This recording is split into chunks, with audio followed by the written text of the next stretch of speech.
2G, 4G, 5G વિકસિત ભારત બનાવવા માટે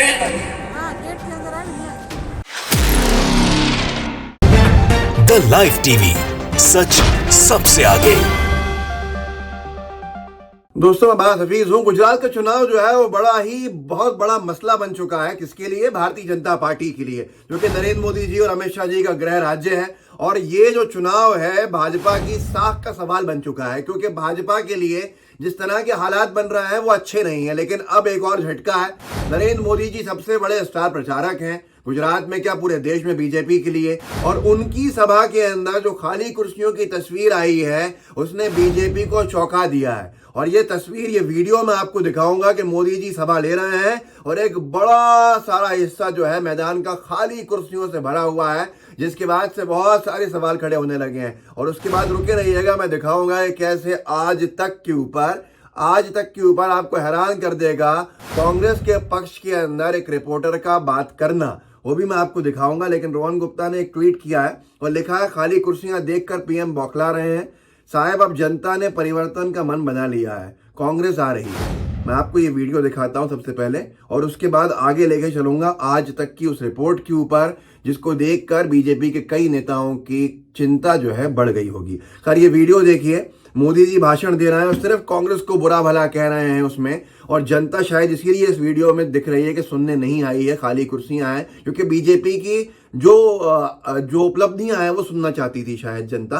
लेकिन देखिए इन खाली कुर्सियों का मंजर और मोदी जी का भाषण देखिए। 2G, 4G, 5G વિકસિત ભારત બનાવવા માટે ભારતની બીજા દેશો પર નિર્ભરતા સમાપ્ત થવી જોઈએ, એટલું જ આવશ્યક છે। આપણે બધા જાણીએ છીએ, જ્યારે 2G આવ્યું, 3G આવ્યું, 4G આવ્યું અને બધું 2G ના ગોટાળા તો ખબર જ છે આપણને, કેવા કેવા ખેલ થયા। પણ ભાઈઓ બહેનો, આ નવું હિન્દુસ્તાન છે, હિન્દુસ્તાનનો મિજાજ બદલાણો છે। दोस्तों आपने देखा किस तरह से बीजेपी के सबसे बड़े स्टार प्रचारक नरेंद्र मोदी जी, जो प्रधानमंत्री का काम भी, जैसा कि अब हमने सुना जो मल्लिकार्जुन खड़गे जी ने कहा कि भाई प्रधानमंत्री है, प्रचार मंत्री नहीं है, वो हर सिर्फ चुनाव में व्यस्त रहते हैं, तो अब उनका प्रचार भी फीका पड़ने लगा है। आप देखिए, आपने देखा किस तरह से खाली कुर्सियां देखी और मोदी जी बोल रहे हैं।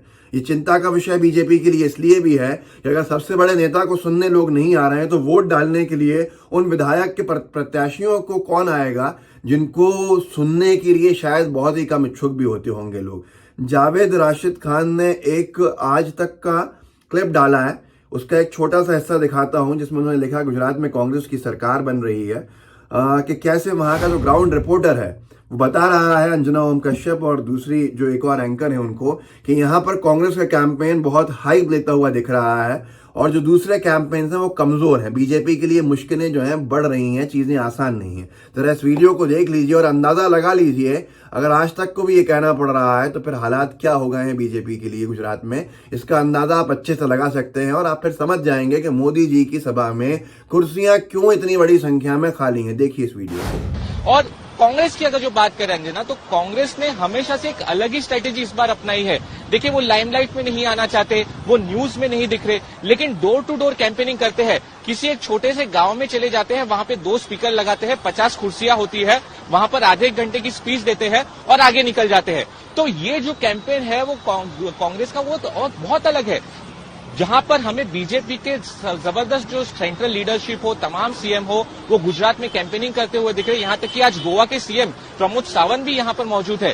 कांग्रेस के जो लीडर से जो मेरी बातचीत होती है तो वो कह रहे हैं कि हम अपने बलबूते पर चुनाव लड़ना चाहते हैं, हमें सेंट्रल लीडरशिप की फिलहाल जरूरत नहीं है। और यही नहीं, जिस तरह से आपने देखा कि कैसे गुजरात में मोदी जी की सभा में खाली कुर्सियां दिखी हैं आपको, उनका भाषण चलता हुआ दिखा, आवाज उनकी आ रही है, लोग सुनने वाले बहुत कम मौजूद हैं। और भारतीय जनता पार्टी के लिए गुजरात बचाना मुश्किल होता जा रहा है। और ऐसे के अंदर जो मैंने दूसरा आपको आज तक की ग्राउंड रिपोर्ट का एक हिस्सा दिखाया, वो भी आपने देखा, जिसके अंदर उन्होंने कांग्रेस के कैंपेन की तारीफ करी और बीजेपी की मुश्किलें बढ़ती हुई दिख रही हैं, ऐसा उनका कहना था। लेकिन उसके साथ साथ बीजेपी ने कहा था कि उन्होंने एक तुरुप का इक्का चलाया है। रविंद्र जडेजा जी जो हैं, जो मशहूर क्रिकेटर हैं, उनकी पत्नी को टिकट दिया है। बीजेपी को लगता था कि उनकी पत्नी को टिकट देके शायद आसपास की सीट्स भी और कास्ट रिक्वेशन भी बड़ी अच्छी जमा लेंगे, लेकिन हुआ कुछ उल्टा। हुआ ऐसा उल्टा कि उनके जो रविंद्र जडेजा के जो पिता हैं, मतलब उनकी पत्नी के जो पति के पिता हैं, ससुर साहब हैं, उन्होंने ही मोर्चा खोल दिया है इनके परिवार ने रविंद्र जडेजा जी के, जो कांग्रेस के उम्मीदवार हैं, उनके समर्थन के अंदर बयान देने का। जी न्यूज ने लिखा है, गुजरात इलेक्शन 2022, रविंद्र जडेजा की पत्नी के खिलाफ प्रचार कर रहे उनके पिता, बहू को वोट नहीं देने की अपील। तो ये गुजरात में बीजेपी के लिए कितना बड़ा झटका होगा, इसका अंदाजा आप अच्छे से लगा सकते हैं। न्यूज़ 24 ने इस वीडियो को डाला, वीडियो में दिखा दूंगा क्योंकि गुजराती के अंदर है, तो उसके बाद आप एक बार सुन लीजिए, फिर समझा भी दूंगा। ट्रांसलेट जो इंडियन एक्सप्रेस के जनसत्ता ने लिखा है उसको सुना पढ़ के। न्यूज़ 24 ने लिखा है, रविंद्र जडेजा की पत्नी रिवाबा जडेजा की बड़ी मुश्किलें, रविंद्र जडेजा के पिता ने लोगों से कांग्रेस उम्मीदवार को जिताने की अपील की। आप ये वीडियो देख लीजिए, कोई मामूली व्यक्ति नहीं है, ये रविंद्र जडेजा जी के पिताजी हैं और पिताजी ने सीधे तौर के ऊपर, इनका नाम है अनिरुद्ध सिंह जडेजा, सीधे तौर के ऊपर रविंद्र जडेजा जी और उनकी बहू के खिलाफ ही प्रचार करना शुरू कर दिया और कांग्रेस के समर्थन में। देखिए इस वीडियो। जी जाडेजा अनिरुद्ध सिंह गुमान છે। હાલ વિધાનસભાની ચૂંટણી ચાલી રહી છે। જામનગરમાં 78 ના ઉમેદવાર બિપિનસિંહ જાડેજા કોંગ્રેસમાં, એવા મારા નાના ભાઈ ચૂંટણી લડી રહ્યા છે, તો એને બહુમતીથી ચૂંટણીને વિજય બનાવવા નમ્ર વિનંતી। રાજપૂત સમાજને મારી ખાસ અપીલ છે કે એને વિજય બનાવવા મારી નમ્ર વિનંતી છે। जनसत्ता ने इसका हिंदी अनुवाद करके लिखा है। जनसत्ता ने लिखा, रविंद्र जडेजा के पिता ने कही ये बात। रविंद्र जडेजा के पिता ने जामनगर की जनता से, ये जहां तक मेरी जानकारी है, मोदी जी के लिए बड़ा इंपॉर्टेंट क्षेत्र रहा है, ये सबसे ओल्डेस्ट उनका इलाका है जामनगर, और वहां पर अगर ऐसी हालत हो रही है तो बीजेपी के लिए शायद सही में वाकई में दाव उल्टा पड़ गया। रविंद्र जडेजा के पिता ने जामनगर की जनता से कांग्रेस उम्मीदवार को वोट देने की अपील करते हुए कहा, मैं अनिरुद्ध सिंह जडेजा कांग्रेस उम्मीदवार बिपेंद्र सिंह जडेजा को वोट देने की अपील कर रहा हूं। वो मेरे छोटे भाई की तरह है। मैं विशेष रूप से राजपूत मतदाताओं से भूपेंद्र सिंह को वोट देने की अपील करता हूं।